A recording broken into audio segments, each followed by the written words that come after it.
Columbus Dispatch. You're coming off a season where you broke through, won it all, and you like to talk about process. Do you feel like you found the sweet spot and it's going spring into fall is just rinse and repeat?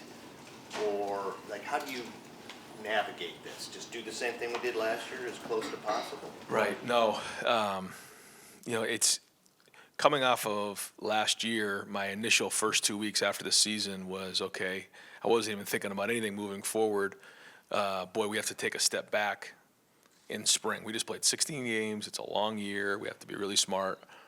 Our roster goes to 105. We can't afford to lose anybody.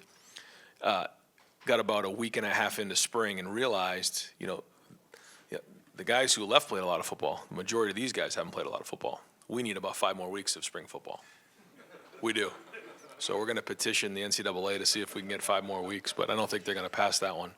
So it's actually become one of the most physical spring balls we've ever had. Now, guys like Caleb, guys like Sonny, some of the older guys, we've kind of pulled out a little bit.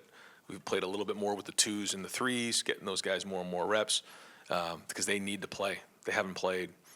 And it's so much different when you're a backup and you flash and you make a play or two.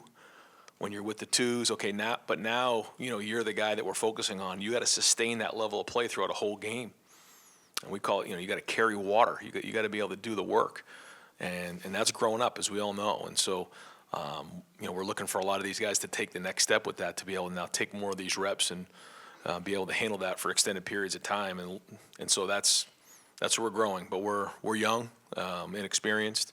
But the more we can do this, the more we can play and get scrimmage-like environments, the better. So we're going to do that at the spring game on Saturday, just to kind of hit that format. So we'll break up offense and defense, and the first part of that will be thud, for some of the guys who have played a lot of football. But we'll be doing that, and then once that happens, after a few drives, we'll get right into it, and we'll be tackling. The quarterbacks will not be live, but everybody else will, and it'll look like a normal spring game.